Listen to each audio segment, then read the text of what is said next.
Ben, salut, bonjour à tous qui vous parle, Philippe Alexer depuis le Brésil. Ah ben là, comme je l'ai dit, ok là, sur notre petite séquence, ok là, concernant le trading, l'importance justement, ok là, de ce marché-là, ce que ça représente, lié aux crypto-monnaies, lié, ok au forex et tout. En fait, beaucoup de personnes entendent parler de trading, beaucoup de personnes, ok là, on entendu déjà parler du mot, mais combien de personnes qui savent réellement ce que c'est? Ok, on constate que c'est très peu de personnes qui savent, ok, réellement ce que c'est. C'est pour cela, moi, je suis pas un trader. Je trade un peu, mais je suis pas un trader. Ok, c'est pour cela qu'aujourd'hui, j'ai trouvé mieux, ok, là, qu'on puisse justement, ok, là, une formation avec lui qui se passera, ok, là, sur deux étapes. La première aujourd'hui, ok, avec cette personne spéciale. C'est ni plus ni moins en fait là quelqu'un qui travaille, ok là qui est dans le monde de la finance, cela fait maintenant un peu plus de 20 ans. Et là, ok, c'est un professeur d'université, ok, c'est un professeur de trading, c'est un professeur dans la finance. Et c'est clair que j'aurais pu aller chercher des informations, les repasser en fait là, ok, lors des formations, lors des conférences, mais j'ai trouvé que c'était mieux que ça soit un pro, quelqu'un en fait là qui connaît bien plus que moi davantage, ok, sur le domaine pour pouvoir vous en parler aujourd'hui. Donc c'est pour cela en fait, je vais laisser la place en fait, ok, à Monsieur Thierry Dorville, ok là, justement c'est, ok, cette possibilité de pouvoir vous l'expliquer avec ces mots, ok là, tout simplement, c'est son dada, c'est son truc. Vous allez voir, ça fait des années, ok, qu'il pratique et il n'y a pas mieux en fait là, qu'un professeur du domaine pour pouvoir en fait là, vous l'expliquer d'une manière détaillée. Donc Thierry, ok là, la parole est à toi. Ok, là, en tout cas, je voulais dans un premier tour le remercier de sa présence aujourd'hui par rapport, ok, là, justement, pour être présent, ok, à cette conférence avec nous. Mais je lui te laisse le micro, ok, là, et la parole à partir de maintenant, c'est avec toi. No. Bonjour tout le monde. Alors, je me présente donc Thierry Dorville. Augmente un peu ton micro.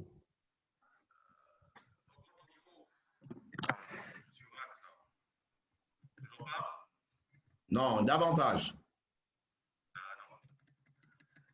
Est-ce que si je mets les écouteurs, ça passe mieux? Ouais, parce que tout à l'heure, on s'entendait super bien.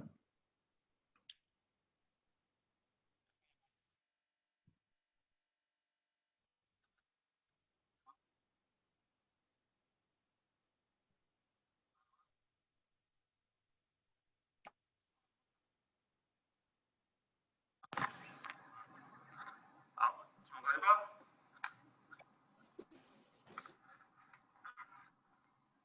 Allô? Tu es très loin, là. Avec les écouteurs, est-ce que vous entendez mieux? Non? Non, je t'entends très loin, mais vraiment très, très loin.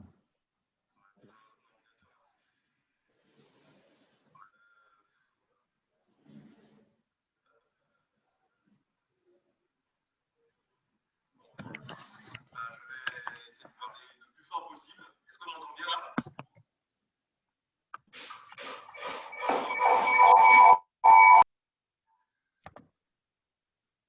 Est-ce qu'on m'entend bien là? Là, c'est mieux. Ok, bon, alors je vais essayer de parler le plus fort possible. Donc, bonjour à tous. Mais c'est encore loin, là. Hein. C'est mieux, Ah là là. ça s'est amélioré, mais c'est encore loin. Je ne sais pas pourquoi, d'ailleurs. Je sais pas, j'ai mis mon volume au maximum.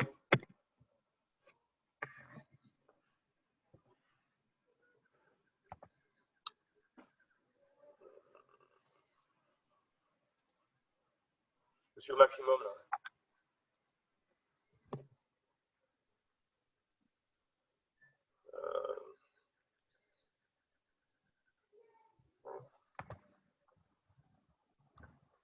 Vas-y. Là, c'est bon? Ouais.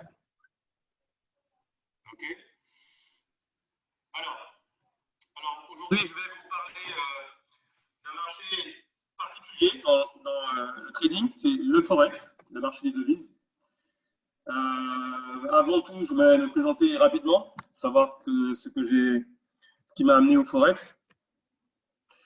Eh bien, pendant mes études, j'ai eu la chance de rencontrer des gens intéressants, notamment pendant ma première école de gestion, donc à l'ESA, l'école supérieure d'administration. J'ai rencontré un trader à l'époque, entre 94 et 98, un trader qu'on appelait à l'époque les NIP, négociateurs indépendants du parquet. Donc, il tradait pour son compte et pour le compte d'autres personnes, mais il était indépendant. Il n'y avait pas encore la bourse en ligne comme aujourd'hui. Donc, c'était à la corbeille. Et ce monsieur m'a donné vraiment envie de me lancer dans le trading. Donc, depuis que je suis étudiant.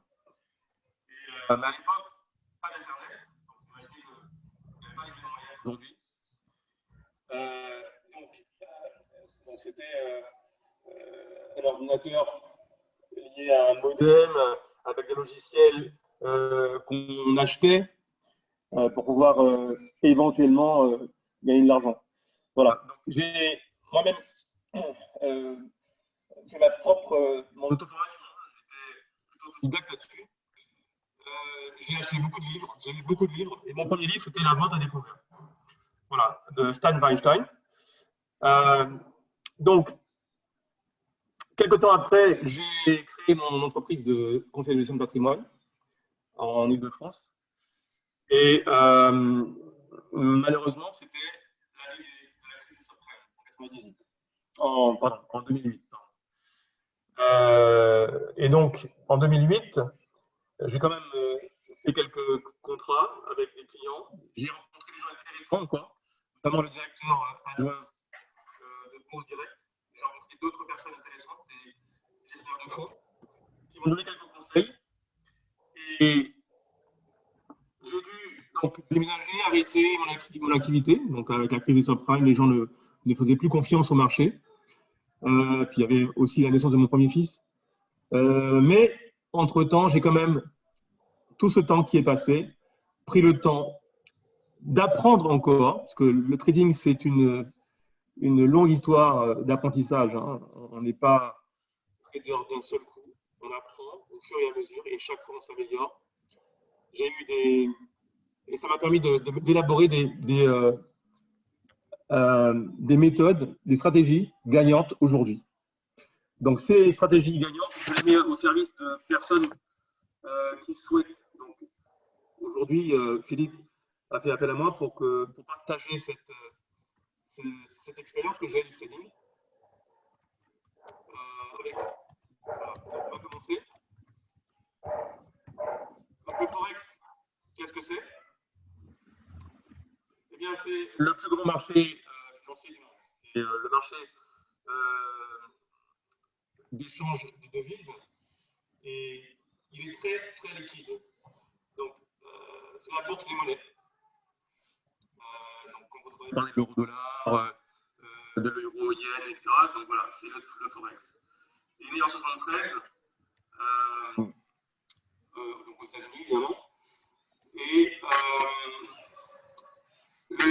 la base du Forex, en fait, c'est le marché des devises. Donc, au départ, les personnes utilisaient les devises pour pouvoir compenser la différence de taux de change. Donc, au départ, le cours des devises était fixe. Essaie de couper la caméra pour voir si ça passe mieux. Parce qu'en fait, là, il y a un moment, ça passait super bien, mais après, en fait, là, après, ça s'est affaibli. Et coupe la caméra, en fait, pour voir si ça passe bien, ça passe mieux. Là, c'est bon. Il y a un moment, ça passe super bien. Vas-y, maintenant. Est-ce que tu m'entends bien? Bien, non, mais c'est un peu mieux. Mais bien, non. Dis-moi, tu utilises un micro externe? Oui. Ah, c'est peut-être pour ça. En utilisant le micro de l'ordinateur, c'est pas mieux? Le micro de l'ordi, n'est-ce pas? Excuse-moi. C'est le micro de l'ordi. Mais je crois qu'il est. il est mal paramétré. Dans Je vais dans voir la ça. position que tu es actuellement, on t'entend parfaitement. Ah, là, depuis là. C'est bien comme ça? Ah ben non, tu t'es éloigné là, j'ai l'impression. Et là? Bon, allez, j'essaie de faire au mieux. Donc, Non. non, toujours pas. Là, c'est mieux. Là, c'est mieux. Ouais. OK. Donc, je disais que avant la naissance du Forex, le marché donc, des devises était indexé sur le dollar. Donc, l'échange avec les monnaies était beaucoup plus simple. Simplement, il fallait faire la correspondance avec le dollar. Donc, le cours était fixe par rapport au dollar. Et le régime donc, des échanges flottants a permis donc aux personnes donc, de faire d'échanger donc, avec plus déjà de devises dans le monde. Et le dollar n'était plus la devise étalon sur laquelle on devait se baser pour pouvoir échanger sa monnaie. Donc, le forex qui veut dire foreign exchange, donc c'est le marché d'échange. Et donc, on peut échanger n'importe quelle monnaie contre n'importe quelle autre à partir du moment où elle est donc cotée sur un marché, donc sur le marché des devises, le marché du forex. Et le taux de change est très simple à comprendre. Vous avez une paire, ce qu'on appelle une paire de devises, par exemple l'euro-dollar ou l'euro-yen, par exemple. Bon, là, on va prendre le cas de l'euro-dollar. La première monnaie dans la paire signifie, enfin, c'est celle qui est, c'est le prix qu'on va échanger. Donc, c'est le prix qu'on va trader. Si on prend l'euro-dollar, l'euro est la monnaie qu'on va échanger contre du dollar. Voilà. Donc, si par exemple on a l'euro-dollar qui vaut ici 1 euro, 1,5468 dollars, ça veut dire que 1 euro vaudra 1,5468 dollars. Donc, c'est bien l'euro qu'on va échanger. Donc, je disais tout à l'heure que le marché des forex, c'est un marché très liquide. Très, très liquide. C'est l'un des marchés les plus liquides qui existent au monde, avec pas moins de 6 600 milliards de dollars échangés par jour. Je ne sais pas si vous vous rendez compte. Allô? Oui? Ça, c'est le mien, ça. C'est Mining City, ça. C'est. Allô? Oui. Vas-y. Oui, pardon. Non, en fait, il y a quelqu'un qui a ouvert, qui est rentré dans la salle, qui a parlé. Vas-y, continue. Ah, d'accord, pardon. Et autre chose, c'est le marché du forex, comparativement à d'autres marchés, c'est un marché qui est ouvert 24 heures sur 24, du lundi au vendredi. Ça, c'est un avantage non négligeable, puisque il y a, donc vous savez, hein, vous avez fait un peu de géographie, les pays qui sont ouverts, enfin, les pays où le soleil, où la journée, on a la journée d'un côté et puis la nuit de l'autre côté. Donc, le globe n'est pas toujours, on n'a pas le soleil la même heure de la journée. Donc, ceux qui sont réveillés le matin peuvent trader la journée, donc jusqu'au soir, et le reste de la planète prend le reste, prend le relais. Il y a des personnes même qui tradent quasiment tout le temps, à n'importe quelle heure de la journée. Donc, 24 sur 24, du lundi au vendredi. Donc, comme on trade une paire de devises, on trade donc par paire. On ne peut pas trader l'euro. On trade l'euro-dollar, on trade l'euro-yen, on trade l'euro franc suisse, on trade, voilà. Ce sont des paires. Et ce marché est un marché, ce qui est bien encore avec ce marché du trade du forex, c'est pour ça que je l'ai choisi pour vous le présenter, c'est qu'il est adapté aussi bien aux spéculateurs donc, qui veulent faire des bénéfices dans la journée, dans la semaine, ou ceux qui sont intéressés plutôt à se positionner donc, sur du plus long terme. Donc, ce qu'on appelle les position traders, ceux qui sont plus pour le long terme, et les day traders, qui sont plus dans la spéculation rapide. Donc, vous voyez ici une courbe de... Bon, ça ne vous parlerait pas beaucoup, mais voilà. Alors, encore des chiffres du Forex, 5% du volume quotidien du Forex, donc via du gouvernement et des sociétés de commerce. Alors, les sociétés de commerce qui font donc qui tradent pour pouvoir couvrir leur taux de change. Quand vous achetez une devise pour faire de l'import-export, eh bien, vous devez vous couvrir au niveau du taux de change pour ne pas être surpris lorsque vous achetez dans le pays étranger. On vous dit que ça fait plus cher que prévu. Voilà. 95% des personnes sont des spéculateurs. 80% des positions traitées sur le Forex sont conservées par moins de 7 jours. Donc, la plupart du temps, les positions sont soldées avant 7 jours. Et 40% des positions traitées sur le Forex sont conservées par moins de 2 jours. Voilà. Donc, il y a des paires qui sont plus liquides que d'autres. Il y en a 6 qu'on appelle les majors, notamment l'euro-dollar, l'USD-yen, la livre sterling dollar et l'USD franc suisse. Les 4 premières, puis il y en a 2 autres qui sont aussi moins liquides quand même, mais qui sont assez liquides aussi. Donc on les appelle les majors, qui sont quasiment, représentent 85% des transactions sur le Forex. Donc si vous voulez être sûr de pouvoir trouver une contrepartie en face et ne pas vous laisser prendre par écoutez, le manque de volatilité, si vous avez prévu qu'il y aura une hausse ou une baisse, quelquefois, on est sur une position et le cours ne bouge pas, on s'inquiète, on stresse, on panique, mais en fin de compte, c'est simplement qu'il n'y a pas de volatilité. Donc, les trades sont les combinaisons de 2 devises ou paires de devises. Chaque trade est long sur une devise et short sur une autre. Ça veut dire que sur une paire de devises, donc je l'ai dit tout à l'heure, hein, on a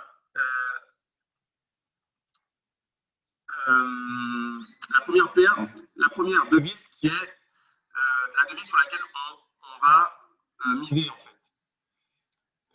C'est la devise qui est cotée. Donc l'euro-dollar, c'est la devise, l'euro c'est la devise sur laquelle on va miser, et le dollar c'est la devise qui va signifier la perte ou le gain. Donc si on fait un achat sur euro-dollar et que ça augmente, donc $1, si par exemple $1 euro vaut, je ne sais pas, j'exagère, hein, 1 euro vaut $2, eh bien l'euro-dollar vaudra 1 euro vaut $2, donc on achète 1 euro et on a contre $2. Si l'euro augmente de 50 centimes, donc on a fait une plus-value de 50 centimes d'euros, eh bien l'euro qui vaudra toujours $2 veut dire que l'euro va prendre la valeur par rapport au dollar et on aura fait une plus-value. Voilà. Si l'inverse, ben, ce sera une moins-value. Le PIP, PIP, qui veut dire Price Interest Point, est la plus petite mesure de mouvement d'une paire de devises. Donc, comme tout ce qui est mesurable, les centimètres, les mètres carrés, tout ce que vous voulez, tout ce qui est mesurable a une plus petite mesure. En trading, sur le marché du Forex, c'est le PIP. Donc, sur notre marché, ça va être le TIC, ainsi de suite. Là, c'est le PIP. Et donc, on mesure l'évolution de la valeur par rapport avec le PIP. Donc, le marché du Forex est le lieu où sont confrontés différents opérateurs. Donc, chacun a des intérêts propres. Il y a deux grands groupes d'opérateurs, donc les marchés interbancaires et le marché de détail. Donc, interbancaire, vous imaginez très bien ce que c'est, donc c'est entre les banques. Et donc, il y a les banques centrales, les banques commerciales et les institutions financières, comme les sociétés d'investissement qui gèrent donc les fonds. Voilà. Il y a le marché, donc, les banques centrales, ce sont les banques centrales de chaque pays, ou les banques centrales de groupes de pays, comme la Banque centrale européenne ou la Fed aux États-Unis. Et elle régule simplement les taux de change. Elle régule les taux de change entre les monnaies. Ça, c'est la base, en fait, ce qui va vraiment influer sur le cours du Forex, énormément. Les banques centrales, les banques commerciales, pardon, elles vont exécuter les conversions de devises. Donc, les banques commerciales, vous allez chez votre banquier pour acheter une devise contre une autre devise, vous passez par votre banquier. Ou alors maintenant par les brokers ou autres. Voilà. Donc, elles aussi interviennent beaucoup sur le Forex et ça permet d'orienter le cours du Forex en fonction du nombre de transactions qui sont faites sur les devises. Et enfin, les institutions financières, donc, les sociétés de gestion d'actifs, les sociétés de gestion de fonds, d'épargne retraite, les sociétés de courtage, donc des brokers, et les gérants de fonds, par exemple, vont pouvoir aussi influer sur le cours du Forex. Donc, alors on verra tout à l'heure pourquoi, mais juste pour pouvoir anticiper, plus vous achetez une paire et plus donc le cours va monter. Hein. Et enfin, le marché du détail. Le détail, ce sont les personnes, les spéculateurs, les individuels, les personnes indépendantes qui vont passer les transactions donc, pour leur propre compte et en passant par un courtier, un broker. Voilà. Donc il y a aussi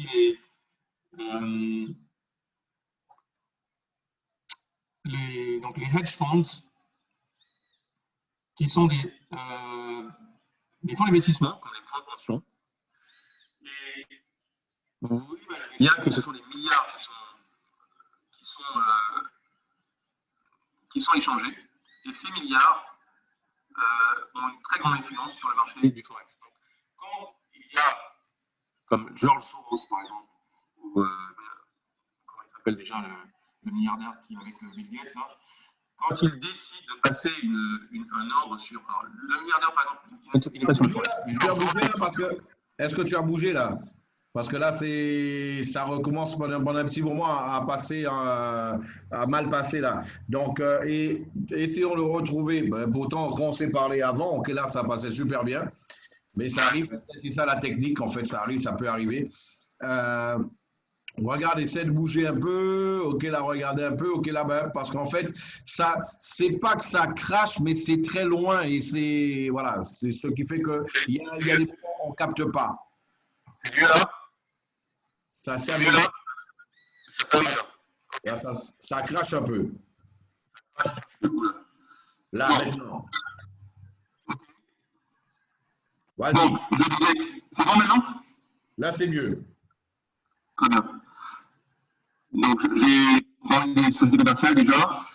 Et les particuliers. Donc, les particuliers, ce sont vous, moi, les personnes qui veulent gagner, donc, spéculer sur le marché du Forex, qui vont donc utiliser, ouvrir un compte chez un broker, chez un courtier, pour pouvoir passer les ordres de bourse.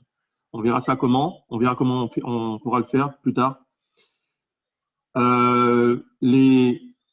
L'intérêt aujourd'hui pour les particuliers, enfin, leur intérêt pour les particuliers, c'est d'avoir accès à des intermédiaires financiers qui doivent permettre d'avoir ce qu'on appelle des spreads serrés, ça veut dire des coûts de transaction très faibles, de manière à ne pas trop gréver leurs bénéfices. Donc, il faut qu'ils choisissent bien leur broker et on verra comment choisir un broker qui ne soit pas trop cher et qui nous permette de faire des bénéfices. Voilà, donc, on va passer à la suite.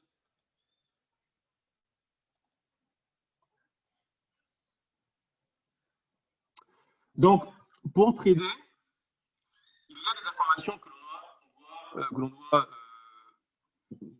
consulter. Avant de passer le slide, tu étais peut-être dans une position qui était super, parfaite. Là, en passant ce slide-là, c'est recommencer comme c'était tout à l'heure. C'est bon là? Vas-y. Là, c'est bon? Pas encore? Là. C'est parfait, parfait. Là. D'accord. Donc, les indicateurs macroéconomiques. Donc, ce sont les indicateurs qui concernent en fait le marché mondial.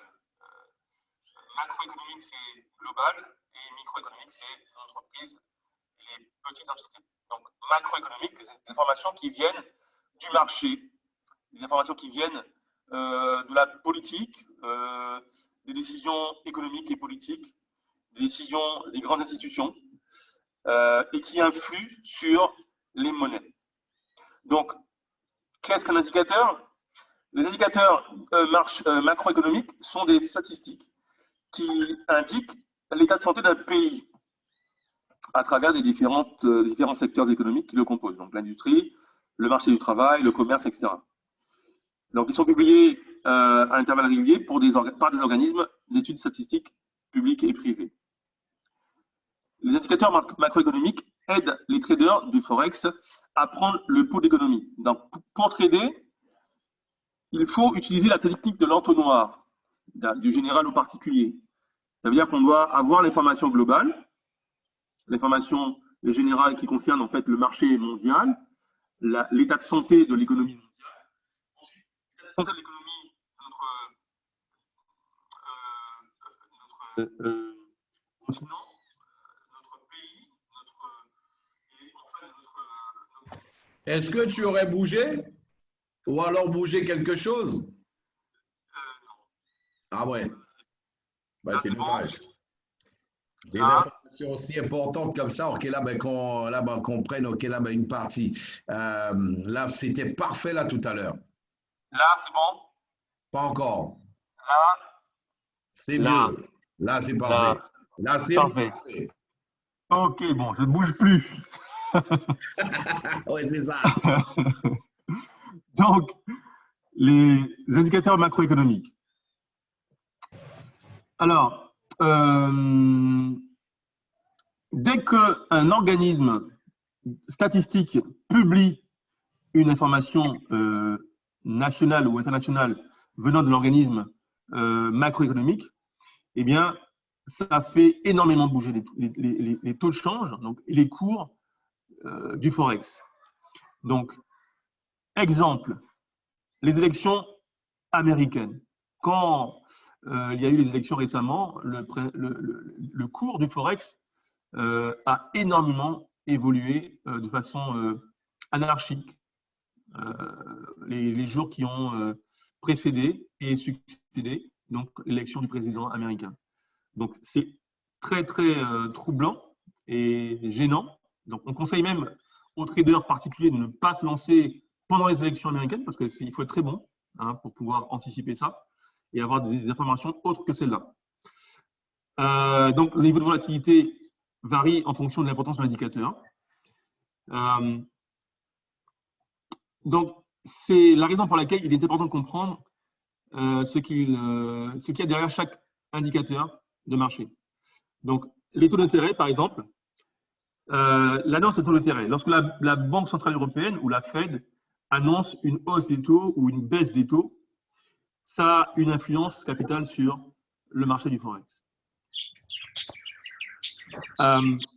Parce que les taux des banques centrales permettent donc d'influer sur les taux des cours les taux d'achat de crédit ou de change de la monnaie lorsqu'on va faire une transaction internationale.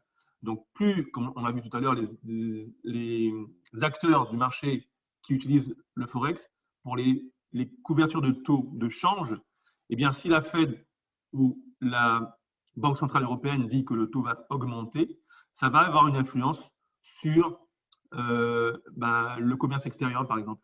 Les entreprises vont peut-être attendre une période ou un jour pour pouvoir acheter la monnaie ou vendre leur monnaie pour pouvoir faire leur transaction internationale. Et là, ça va effectivement influer sur le cours, pour nous, en tant que particuliers, spéculateurs, le cours du Forex.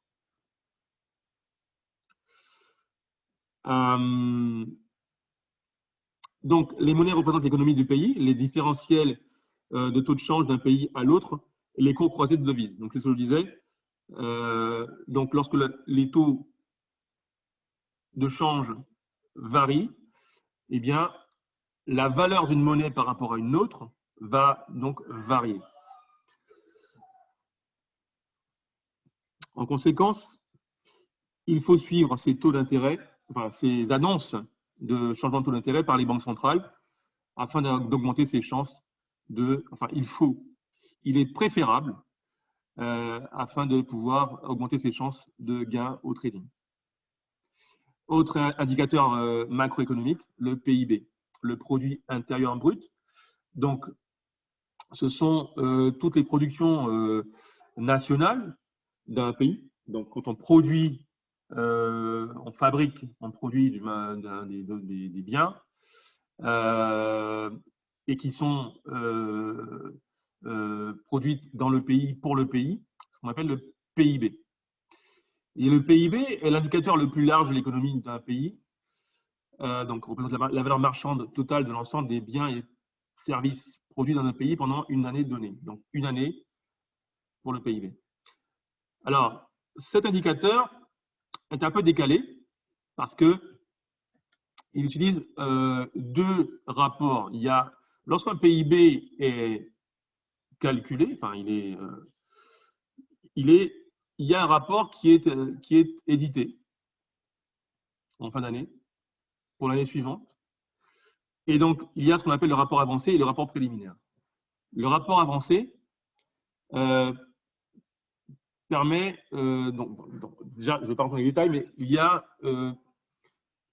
des différences de données entre les deux, ce qui fait que le premier rapport sera le plus parlant, qui fait qu'il va avoir plus d'influence sur le taux de change, le taux du Forex. Donc, en cas de révision importante donc, du PIB, il y aura donc une volatilité qui va s'opérer sur les jours entre les deux rapports et qui va avoir une influence aussi sur le Forex. L'indice des prix à la consommation, donc ce qu'on peut appeler l'inflation, la déflation, etc. Plus les prix augmentent, donc le pouvoir d'achat des consommateurs, lorsque les prix augmentent, lorsque le pouvoir d'achat des consommateurs augmente, ça a une influence également sur le Forex. Lorsque le pouvoir d'achat des consommateurs diminue, il y a aussi une influence sur le Forex. Ça paraît comme ça anodin, mais c'est très important. Donc ça aussi, c'est un indicateur qui peut avoir une influence non négligeable sur les cours du Forex. Et l'indicateur du marché du travail également, le chômage, taux de chômage. Donc, toutes ces nouvelles que vous entendez à la télé pendant le journal, qui nous paraissent juste anodines, qui nous parlent de notre condition de vie, sur le travail, le marché du travail, sur notre pouvoir d'achat, ont une influence bien plus large qu'on peut l'imaginer. Donc, si nous, en tant que traders, nous voulons avoir une marge d'avance sur les autres par rapport donc, à nos prises de position, il serait intéressant quand même de s'y intéresser. Voilà. Donc, ce que je disais, il faut s'intéresser donc à ces indicateurs pour pouvoir avoir une mesure d'avance sur les autres. La vente de détail également est un indicateur aussi intéressant. Donc, je vous passe les détails de la balance des paiements. Donc, la balance des paiements, c'est encore un peu plus intéressant. La balance des paiements, c'est-à-dire la différence qu'il y a entre l'export et l'import, l'exportation et l'importation entre deux pays. Donc, la balance des paiements, vous pensez bien qu'entre deux pays, il y a une différence de taux de change et la balance des paiements va bien être, va être modifiée en fonction il y a donc une interaction, hein, une interaction entre les deux. Le taux de change varie, la balance de paiement varie, le taux de change varie. Et donc, forcément, une incidence sur le cours du Forex. Et enfin, la politique monétaire et fiscale aussi va avoir une incidence sur le cours du Forex. Donc, toutes ces informations, vous verrez qu'elles sont très importantes, mais on verra ensemble par la suite qu'on peut, pas s'en passer, mais qu'on peut les contourner. Voilà. La suite. Eh bien, grâce à cette technique qu'on appelle aujourd'hui, enfin qu'on appelle l'analyse technique, toutes ces informations que l'on a vues tout à l'heure concernant la macroéconomie est comprise dans ce qu'on va voir maintenant. Donc, l'analyse technique est une méthode de prévision des tendances futures des marchés financiers. Elle est basée sur l'analyse des données historiques, notamment les prix et les volumes échangés entre deux actifs. D'un actif entre deux intermédiaires. Les analystes et traders techniques, parce qu'il y a deux écoles en fait. Les analystes techniques qui utilisent l'analyse technique et les analystes fondamentaux. Il y a eu une guerre pendant plusieurs années entre ces deux techniques, ces deux écoles, j'ai envie de dire,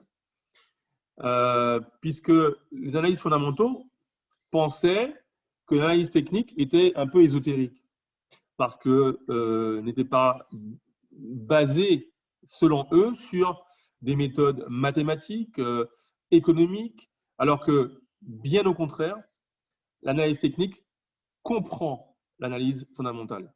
Mais après, pour ceux qui ne sont pas très bien aiguisés là-dessus, ils vont avoir peut-être plus d'assurance en ayant une connaissance de l'analyse fondamentale par ailleurs. Donc, ces indicateurs sont visualisés en temps réel sur des graphiques qui sont interprétés afin d'identifier les opportunités d'achat et de vente. Donc, le principe sur lequel est basée l'analyse technique, c'est le principe de la théorie de Dow. Donc, Charles Dow, qui était le fondateur du Wall Street Journal, et donc forcément analyste financier et trader, a donné donc a créé cette théorie, donc a mis en place cette théorie, a pensé cette théorie, mais c'est basé sur un historique. À l'époque, il n'y avait pas Internet, hein, donc il a vraiment pris son temps de tout faire à la main, puisqu'il s'est basé sur des cours. Donc il a pris le temps de noter, d'écrire, de tracer, pour élaborer sa théorie qu'on appelle la théorie de Dow, qui est basée sur les figures, les graphiques, puisqu'il a constaté que les prix des actifs financiers reflètent l'action de tous les acteurs du marché. Et c'est là que je voulais vous amener tout à l'heure. Quand on parle de macroéconomie, on parle de banque centrale, on parle, je ne sais pas, de marché du travail, etc. Tous ces éléments sont compris dans le cours d'un actif. Et en maîtrisant les graphiques, on peut comprendre ce qui se passe. Sauf cas exceptionnel de nouvelles qui tombent, comme les élections présidentielles, etc. Mais de façon générale, le prix d'un actif comprend tout ce qui se passe dans le monde, qui est lié à l'actif en particulier. Donc, le cours intègre donc les facteurs de marché, les informations, les données fondamentales, la psychologie des opérateurs. Par exemple, si on annonce qu'il y aura une grève quelque part, je ne sais pas moi, une grève qui va influer sur le cours de l'or, du pétrole, clubs de transport, par exemple, de bateaux, eh bien, cette nouvelle, si elle est dessus, elle va être anticipée par ceux qui s'intéressent à l'analyse fondamentale, mais elle est aussi comprise dans les cours, puisque la psychologie des traders, alors il y a les traders eux-mêmes qui sont les traders de marché, hein, dans les banques, dans les organismes financiers, qui eux sont obligés de prendre en compte les nouvelles macroéconomiques. Eux, ils sont obligés de le faire. Et nous, traders particuliers, nous avons la possibilité de le faire, mais à travers leurs actions, on voit très bien ce qui va se passer. On voit se profiler l'orientation du marché, donc grâce à leurs actions. Donc les cours de marché suivent des tendances qui peuvent être identifiées et transformées en opportunités ou en gains. Alors pour revenir à ce que je disais, lorsqu'on va, parce qu'on pourrait se dire, oui, mais si on se base sur leurs actions pour pouvoir interagir, on va prendre du retard, on sera en retard par rapport à eux. Non, pas forcément. Parce que quand on parle de psychologie des traders, les traders des organismes financiers, donc des banques et autres grands organismes, vont agir bien avant, bien en amont que la nouvelle qu'ils vont apprendre le jour même. Ils vont apprendre une nouvelle donc, plusieurs semaines à l'avance, et ça va avoir des influences sur le cours lorsque la nouvelle va tomber pour de vrai. Donc là, ça va avoir des influences qui seront lissées. Elles seront, par exemple, la courbe sera peut-être moins pentue, va chuter moins ou va monter moins, mais on sait qu'il va se passer quelque chose. Ça, c'est juste une façon de le dire, mais il y a d'autres façons de le voir aussi. Les cours de marché, donc, sont des tendances qui peuvent être identifiées et transformées en opportunités ou en gains. Donc, les figures graphiques d'évolution de prix se répètent historiquement. Nous avons bien compris qu'il y avait une redondance, une espèce de modèle. Et c'est d'ailleurs à partir de Do qu'on a créé donc des différents modèles de figures d'analyse technique pour pouvoir enfin créer et donner ces lettres de noblesse à l'analyse technique. Il y a des figures qui sont récurrentes. Alors, on parle, par exemple, de la figure tête et épaule, de la figure, bref, on a plein qu'on verra par la suite, évidemment, qui permettent de se repérer dans le temps et l'espace pour pouvoir prendre position et se dire, OK, c'est le début du mouvement, ça c'est la fin du mouvement, donc je vais prendre une perte, je vais prendre un gain. Voilà, c'est aussi simple que ça.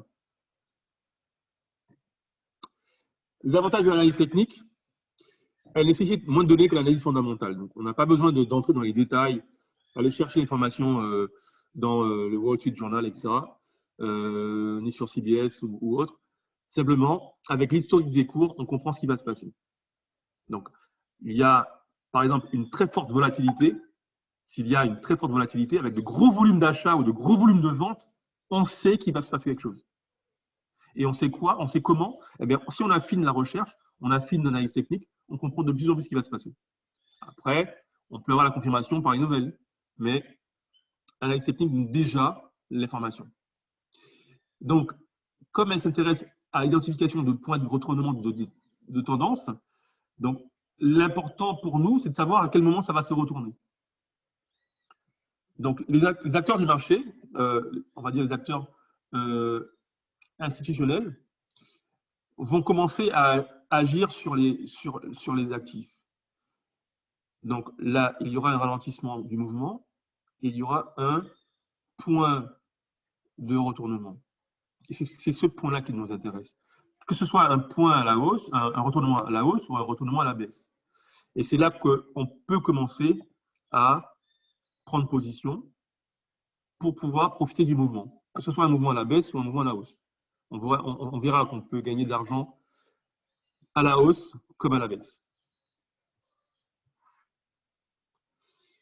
Donc, l'analyse technique peut devenir autoréalisatrice. Ça veut dire quoi?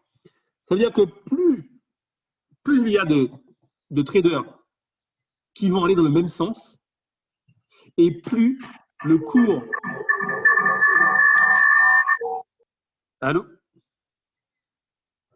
Vas-y, on va conclure là. Et plus le cours de l'actif va être… Le mouvement du cours de l'actif va être renforcé dans le sens dans lequel il est. En d'autres termes, si, comme je disais tout à l'heure, les fonds spéculatifs, comme les fonds de pension, les gros investisseurs, prennent position à l'achat sur l'euro-dollar, eh bien, l'euro-dollar va augmenter. S'ils prennent position à la vente, l'euro-dollar va baisser. Parce qu'ils pèsent très lourd sur l'ensemble des acteurs. Alors, encore mieux, c'est pour ça que, et c'est là que c'est intéressant, les techniques de l'analyse technique deviennent de plus en plus intéressantes, puisque si tout le monde utilise les mêmes techniques, tout le monde comprenne de la même façon les mêmes enjeux de chaque indicateur, interprète les indicateurs de la même façon, eh bien, si tout le monde, ceux qui vont prendre position sur l'actif en question, vont, s'ils ont bien suivi leur cours, hein, vont prendre position de manière,